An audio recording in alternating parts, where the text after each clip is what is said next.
Welcome back to Read Your Comics. Today I am continuing to look at Knightfall.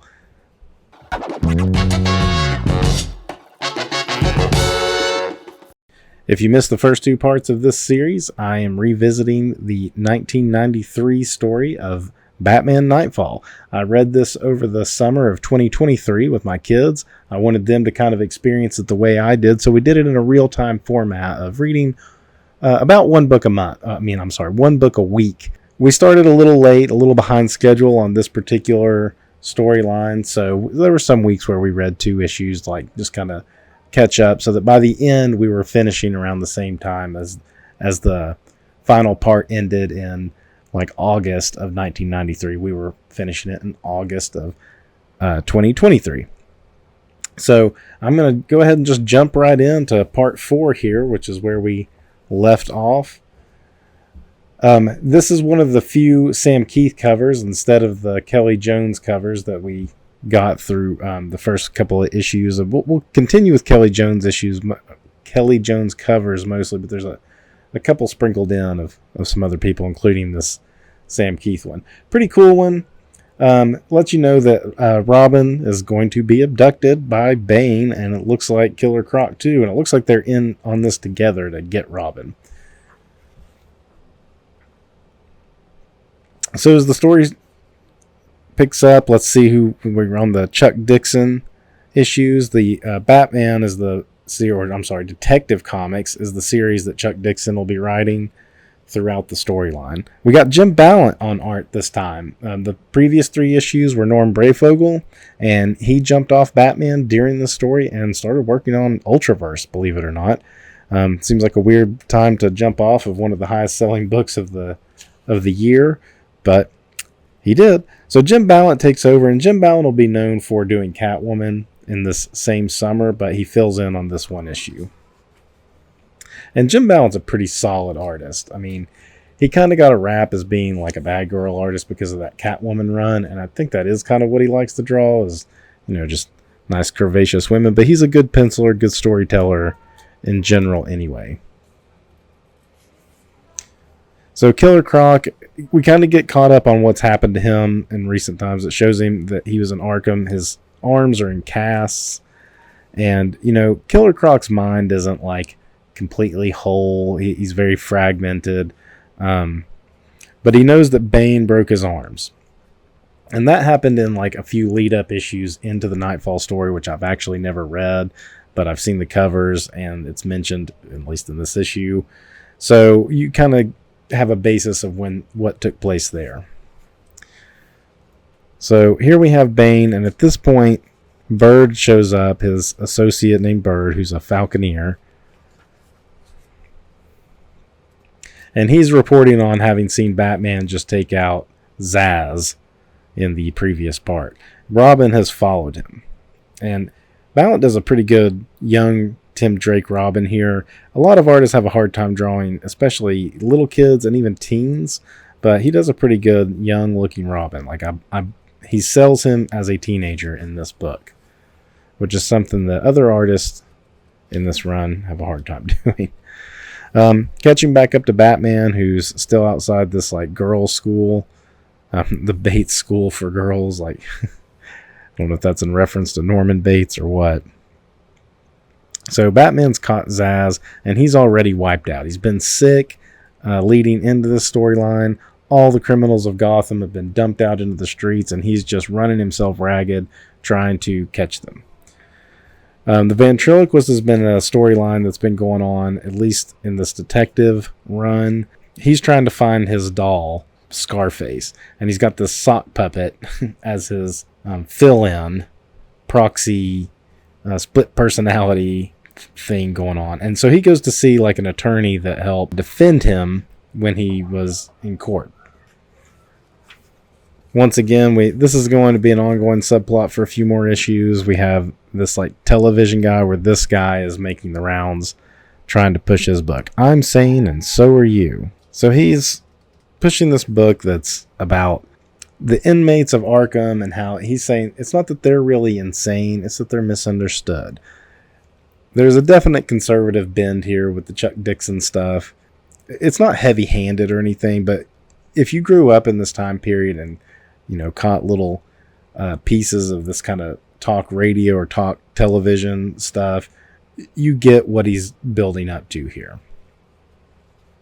Some nice action sequences of Robin following Bane here. He doesn't think Bane sees him. It was pretty close right there. Hits the tunnel, turns his night vision on, and Bane drops down behind him. Cut back to Batman, who's still trying to rest up for a second. Bullock sees him in the alleyway and is kind of like, you need to get your act together. Maybe go home, take a nap or something. We're going to need you for the long run in this. That's a great looking worn out Batman. It's like, I almost thought he had like spittle coming out of his mouth, but I think it's just a weird shading of the print. Great Batman face there. This is the kind of stuff I said Jim Balent was really good at. I like this line that you get on the cowl that adds a little extra to the brow.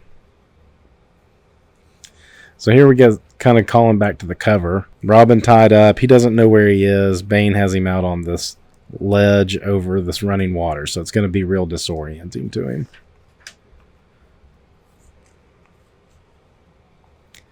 They kind of have a discussion here. Of course, Robin's really just trying to delay, so he's trying to figure out where he is to escape. In the meantime, this is a great panel of Croc, too, from that underwater shot swimming. These fish in the sewer, they look like piranha.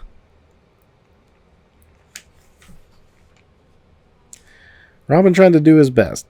Jumps at Bane to give him a kick, which is pretty daring because he doesn't really... I mean, I guess he kind of knows he's on a ledge now, like a balance beam almost. But it's kind of dumb. I always love this little cutout in the toe of the Tim Drake Robin costume, too.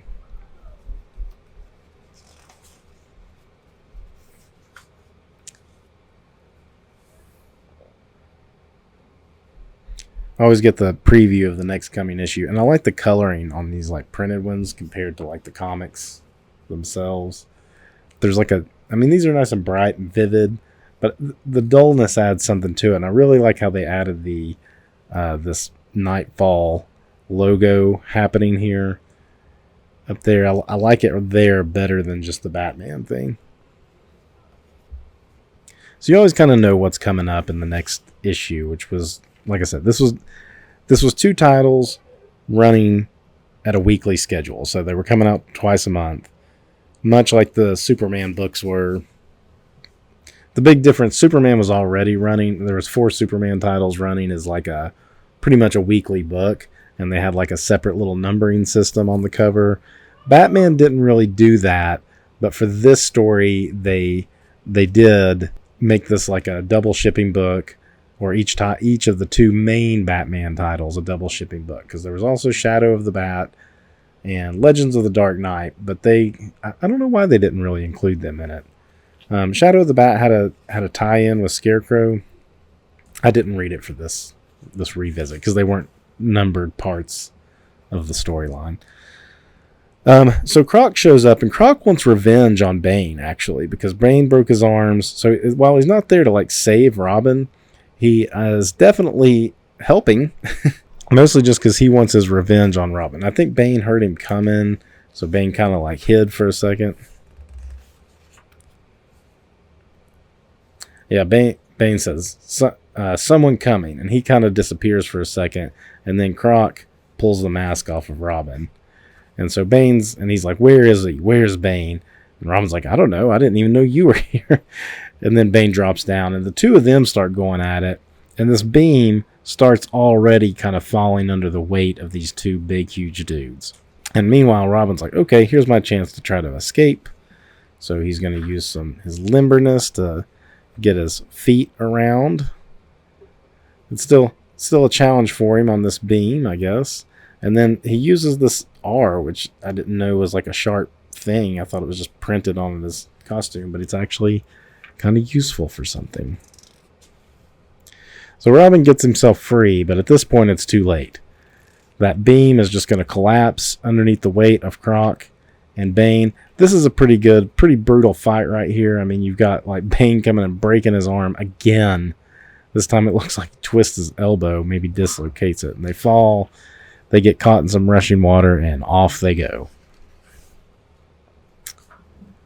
And that's the end of part 4. Jump right into part 5.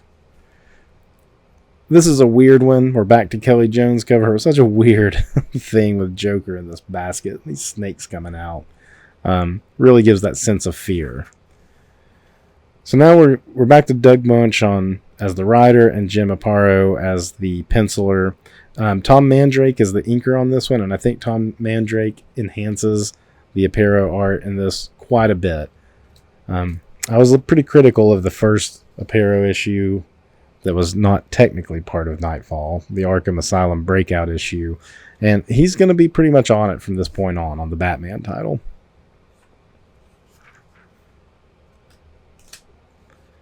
Pretty much Robin just kind of collecting himself, getting himself out of the water. And this is the stuff where I think Mandrake really, dials it up to give this, and this Joker face and everything, just to punch it up a good bit. Aparo does do a good Joker, but the inking makes a big difference in this issue. I don't know who this guy is, but he apparently works with like fear gas and concoctions of stuff, similar to the way Scarecrow does. So Joker wants to use him in a plot. In this issue, we meet this girl, although she must have been ongoing from like other Batman stuff before this.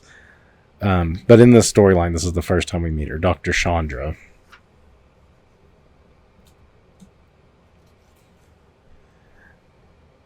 Let's see. Okay, the Commissioner Gordon goes to see the mayor again, and in an earlier issue, we'd already kind of established that the mayor's given him grief for not basically acting hard enough at the Arkham breakout, and he's threatening to destroy his career. Back in the cave, Robin's made it back. Bruce kind of gives him a talking down about confronting Bane. It's a great shot right there of him pulling his mask on. I like this shot of Alfred right here too. And that's where the inking in this makes all the difference. But like I was saying in the last issue, how Jim Ballant does a good teenage-looking Tim Drake. Aparo he struggles with it.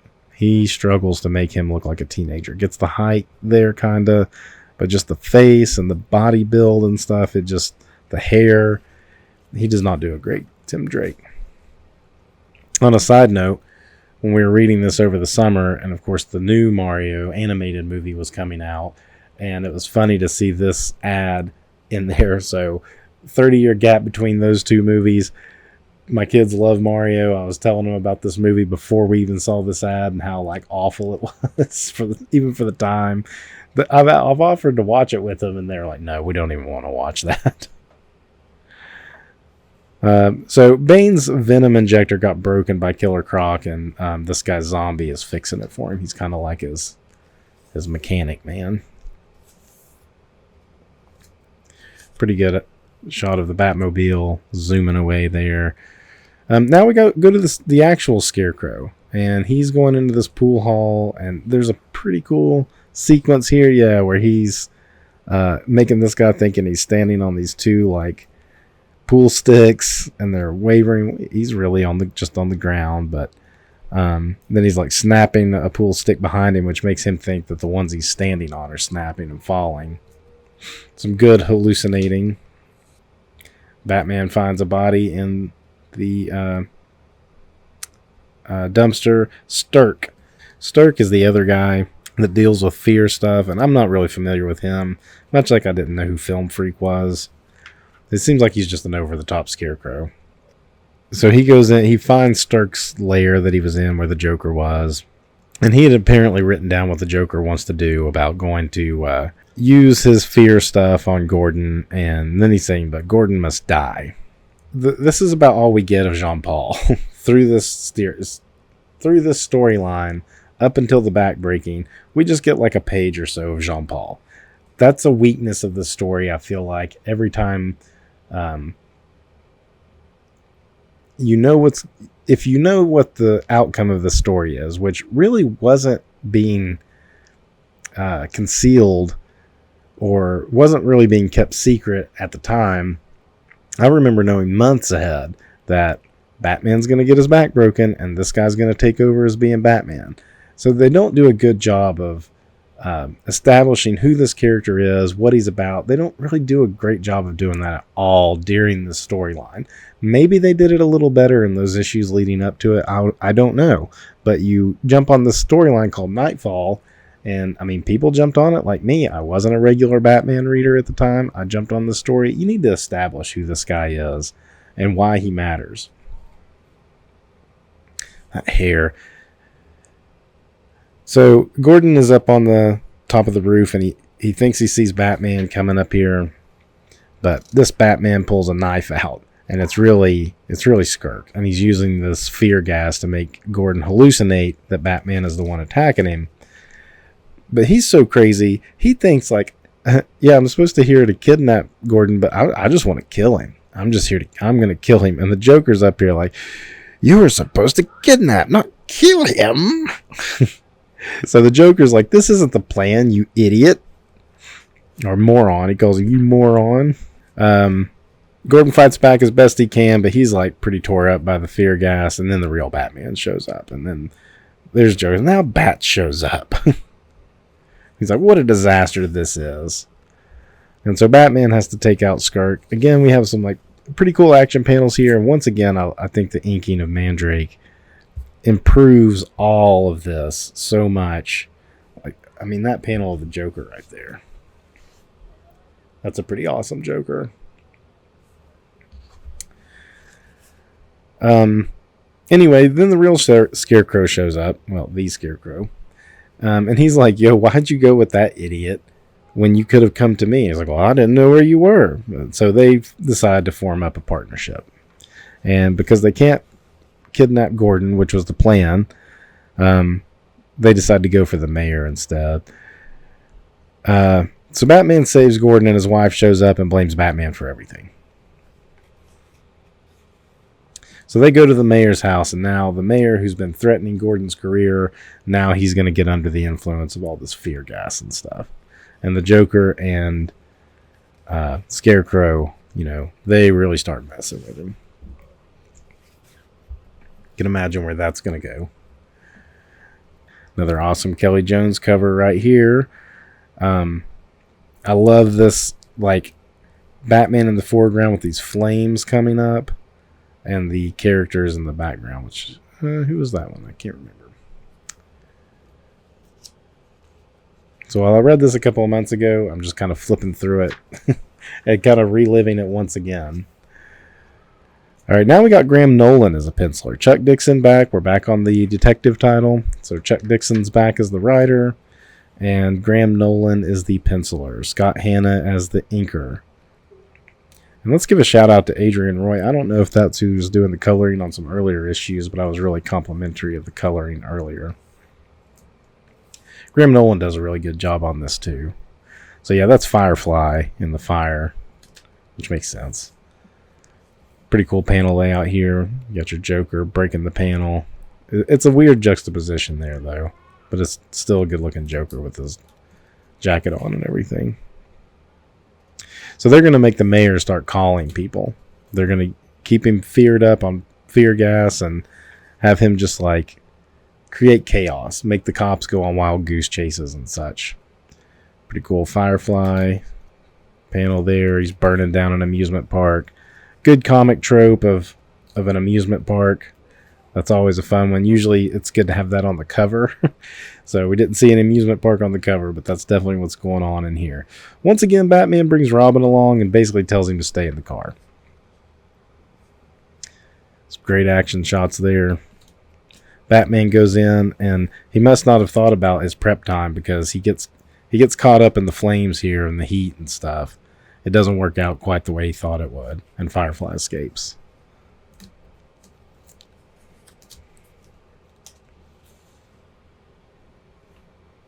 Yeah, I do like Graham Nolan. Graham Nolan does a good Batman here, too.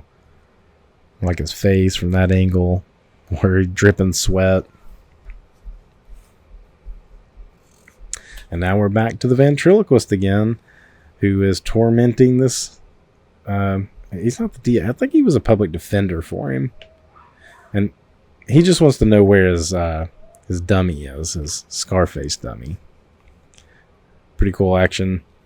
Robin right there doing his Spider-Man bit.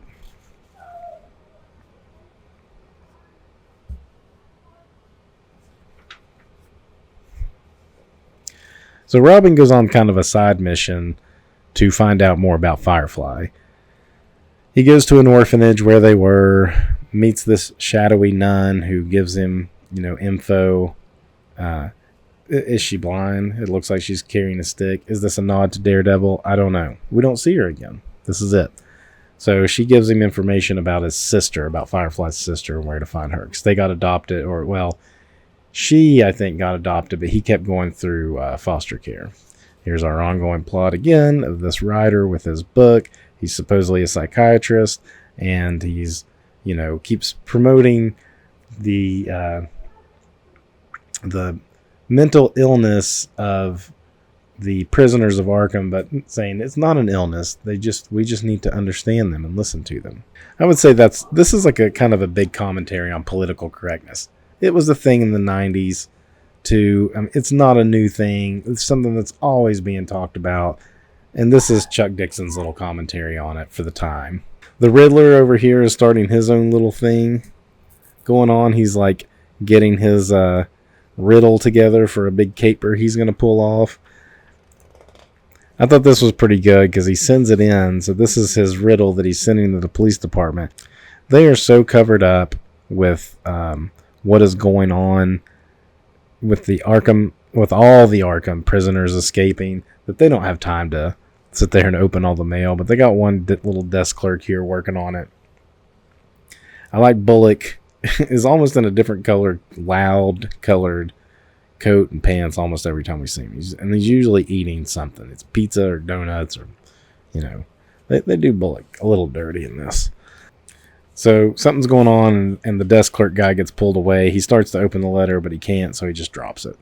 So that's a nice little touch that things are so chaotic right now that the Riddler's his little game that he likes to play, it's not even penetrating. It's not getting through because the police are too busy to mess with that. They don't got time for that. So it looks like Montoya and another police officer are at Firefly's sister's house. I don't know if Robin tipped him off and he just wanted to go and listen in. I think he did. I think that's what happened. I think he tipped him off so that they could go in and question him, and he's going to use his listening stuff to get some clues about where Firefly might be. Meanwhile, Batman takes out another Arkham low-hanging fruit villain here. The Corsair, I believe is his name.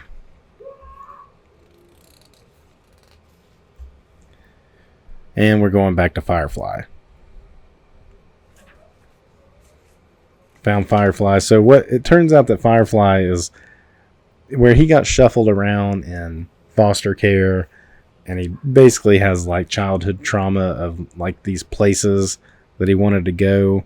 I forget what the furniture store deal was here, but it's like the amusement park had to do with a place that he didn't get to go as a kid, and I feel like this was something else that got turned into a furniture store, and that's why he's there, but I can't remember. But anyway, he's there burning stuff down that was all related to him being a kid. I like this cliffhanger here, but I really like this little Batman here. This to me, this feels like something out of the 70s. So the cliffhanger is leaving them, is Firefly there. But we don't get Firefly on the next cover. We get Poison Ivy. So the first few pages, we're going to deal with some more Firefly stuff for a minute. But I believe he gets away again. Yeah, Firefly gets away again. It's just kind of showing how beat down Batman's feeling. That he's not quite able to capture some of these people with one go at him. This is Jean Paul. He's put on some ninja clothes or something, and we get him a little bit there, and then I think one more time.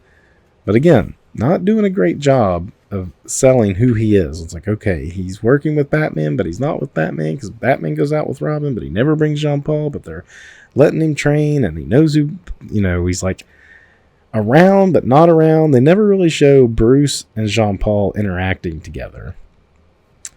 So Bruce is worn out and he goes to lay down, and I mean he kind of wipes out, but Alfred comes in and says that there's like some event that he needs to attend.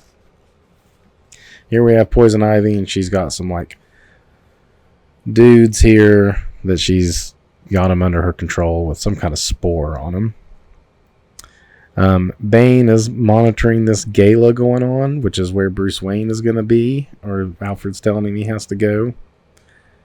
Joker and Scarecrow having a snack back at the mayor's. I think we're on a Batman issue with Jim Aparo again, right? Yep. Bob Wysick is doing inks this time, so no Mandrake. Yeah, that's a Jim Aparo Bane face. It just looks flat. Like this is supposed to be like a luchador mask, and he does not get it. He doesn't get it at all. This is an interesting scene right here, though, because Bane is watching this event of like the elite of Gotham City, and he sees Bruce Wayne, and immediately it's like, it says it's him, and he's like, Bruce Wayne? Yeah, he's a real rich dude, Bird does, and he says, it's not Bruce Wayne, it's him. You mean the Batman? But how can you be so sure? I know him intimately now, Bird. So where he's been watching him, it's like he can probably just tell by the way he's like walking and carrying himself. He immediately just can tell. That guy is Batman.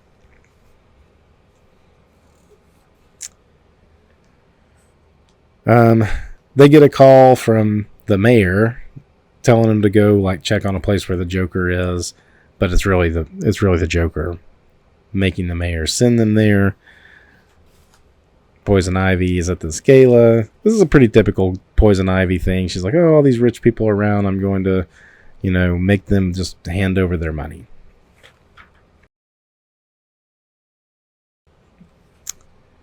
The cops go rushing into the funhouse. Typical looking place for the Joker to be hiding out. And of course, how many funhouses and amusement parks does Gotham City have? Seems like they have an endless amount. Here's Jean-Paul again in his ninja outfit. He takes out some like low-level thieves. You don't really get much characterization, just that he's training. So Bruce Wayne kind of was able to like not get hypnotized by her or whatever. Ducks out to the side, puts his Batman costume on to take out Poison Ivy. Didn't he like hit her in the mouth? Yeah, whacked her in the mouth with a batarang as she was going in with her like deadly kiss. Her zombie doing there. She's like, all right, time to kiss again.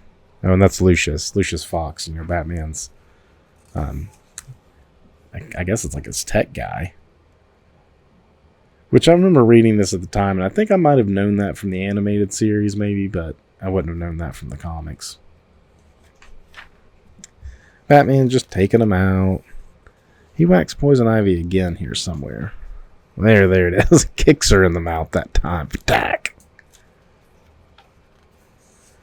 Knocked her out that time. I would say he took out a tooth or two. So the police are going in. They're like, okay, we're going to raid it in. And it's a tape player. Or a microphone, whatever. Remote control, voice. And there's a bomb in there. And it blows up and kills the SWAT team. And the Joker and Scarecrow are like, haha. And I think it's Trog and Zombie are kind of like, man, this Joker guy, he might get him. But what if the Joker can take Batman out? Why not you? And he's like, because he's mine, Trog. Mine to crack. Mine to break. Alright. Let's bring in the next Sam Keith cover. This one has almost like a Sienkiewicz look to it. And I think he was doing Marvel Comics Presents around this time too, and probably getting ready to launch the Max, or maybe already had a couple issues of the Max out. The Max #1 came out in '93. So Sam Keith was a busy dude. So this doesn't seem like full ability Keith to me. This seems like something he kind of threw out fairly rapidly, because it's the last one he does on these Batman covers. But he'd also done several covers before this series, before this storyline even started. Burning questions. So the Riddler's henchmen are turning against him because, the riddle didn't get read. So, and he's like, we can't enact our plan until the riddle's read. And they're like, you're an idiot. We are bailing on you and your stupid plan. We're going to do the plan, the heist you want to do, but we're not doing it with we're not waiting around for your riddles. That's just dumb. He gets basically kicked out of his own gang, and he looks on the TV and sees, we're back on the Chuck Dixon, and are we Graham Nolan? Yep, still Graham Nolan. So he looks back on the TV and finds a way to get more attention, because he's like, I'm not getting the attention by just mailing letters. I'm going to have to go on TV. There's Robin doing a little training. Batman back on the case for Firefly. Good cape motion here. All right, so here comes Riddler taking over. This is Sally Jesse Raphael. If you remember her from the 90s TV show, she had like one of these talk show kind of things. She's on there interviewing that guy. This is the build-up of the previous issues. We've had a page of this for the last couple of these detective issues, and this is the big finish. Riddler shows up. Robin takes off. It's a good shot of it. It's a good angle there. I guess that's like a Dutch angle. It's kind of tilted. Cut back to Batman, who's now at the zoo. Because, like I said, he had traumatized childhood, always wanted to go to the zoo, but never was taken by the foster parents. And now he's just going to burn the whole thing down. There's some great action in this. Really solid panel work here. I love when Batman, you can't see the bottom of his mask, and the way he pulls his cape up like that. There he's down. He had more prep time this time. He's a little more prepared. I think he mentions he has some kind of like spray coating over his outfit to kind of like a little flame retardant stuff. So here basically Riddler is like, oh, you don't think we're crazy? And like basically convinces the doctor like, no, man, we're crazy. We are totally bananas, and you are a fool to think otherwise.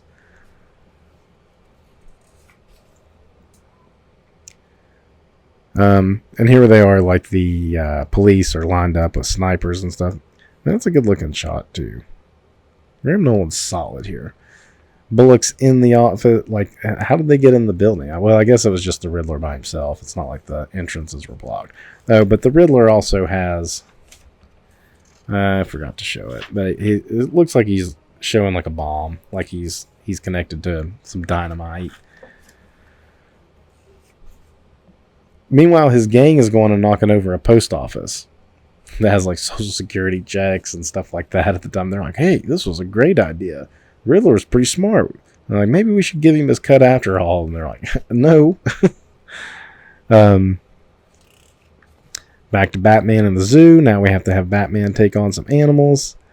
This panther like bites his cow, but he mentions how it was like a reinforced cow. Good shots of Firefly there. Let's put the panther to sleep with a little gas. Look at this shot. And it's a ragged looking Batman. His costume's a little ragged. He does have something over his face right there for the smoke. He finally catches Firefly and ties him up over the crocodiles. And then he calls the police to come get him. There's his cow that got bit. Or it's like a cow helmet. Meanwhile, here's Riddler. Robin shows up, hits his hand with some, like, I guess kind of like that. I'm thinking it's like that foam insulation stuff.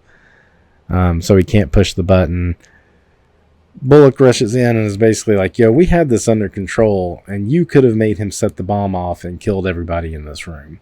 And then it turned out the bomb was fake anyway. The Riddler's a little weaselly. Too Weasley. And now the Huntress is in this.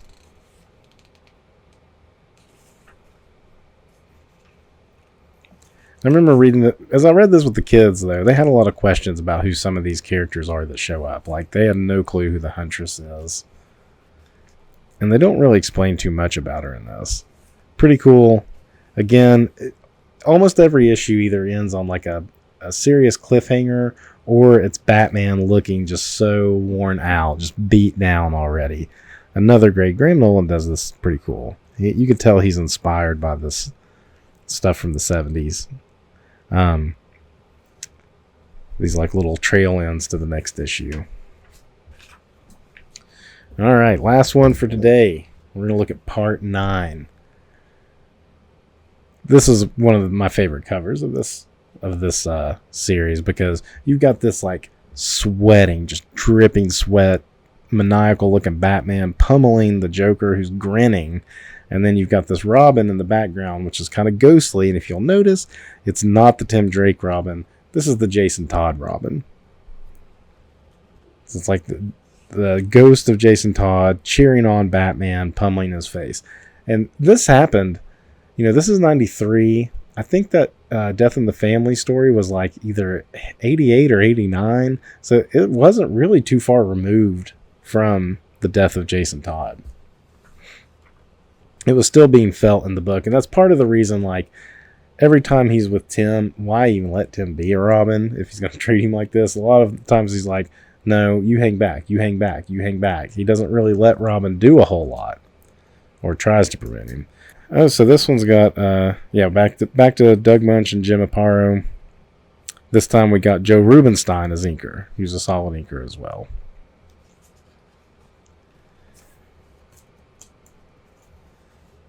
Now they're trying to figure out what to do next. I think they're starting to have a little division on what to do. Like, Scarecrow's like, well, when are we going to start getting some money and like things like that out of this? And Joker's like, that's not the goal of what we're doing here. We're just trying to cause chaos. That's all the Joker wants to do. So they're going to the mayor's house. They figured out that the Joker and Scarecrow have the mayor, and they're going to the mayor's house to try to save him. And Bullock just thinks he's going to storm on in. There's like a tripwire there, but Batman saves him. Basically calls him an idiot. Of course, they're not here anymore, and, got to save him. Pretty cool panel of like the road. So they're going to this like tunnel up here. I mean, it's a pretty good shot of like the river. These are small little dots or cars. But there's a tunnel up here that they're heading towards. I like this. It must be a toll. Joker sticks ice cream in his hand, and he's like, what? And then it turns out it's like some kind of explosive. So it makes that part of the tunnel cave in. And along the way,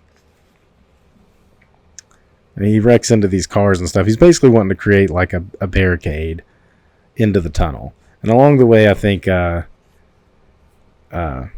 Scarecrow's like, what? Do you know what you're doing? He's like, yeah, I know there's ways out of here other than just the front and the two like car openings. There's some other doors, and don't worry, we'll get out. We've got this rocket launcher. Let's blow this other side up. So they want to trap in the tunnel. And there's the mayor. He's still hopped up on fear gas. See, Aparo does great Jokers, especially when he puts the hat on him. That mouth is always open. And of course, Batman shows up to go in. Batman shows up to go in to rescue the mayor. And he gets hit with some fear gas. That's the important part here.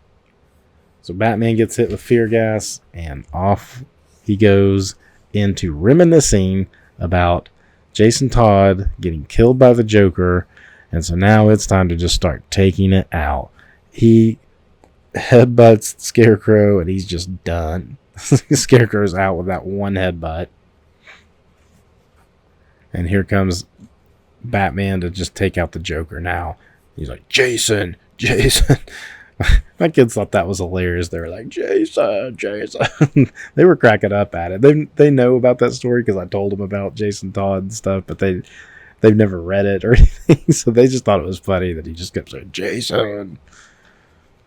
But he just beats the Joker senseless, who's also, laughing, and whenever you do see his face, I mean, there he's kind of got a grimace and being smacked, but like, in a second, We get the Joker's face. Oh, so there the Joker is. Okay, so I guess he's not smiling the whole time. There he's like, oh, I'm pretty beat up. He's like, shoot that rocket. And he's like, what? He's like, shoot it. And so he shoots the rocket at Batman, but of course he misses. He's groggy from just getting headbutted as well. And it causes like water to start coming into the tunnel. So that allows Joker and Scarecrow to escape. And we're left on a cliffhanger. Like I said before, it's either major cliffhanger that we're left on, or we're showing a worn out, beaten down Batman. And so that's where we're stopping. I'm leaving you on a cliffhanger today myself. We'll pick up next time with part 10. Until then, read your comics.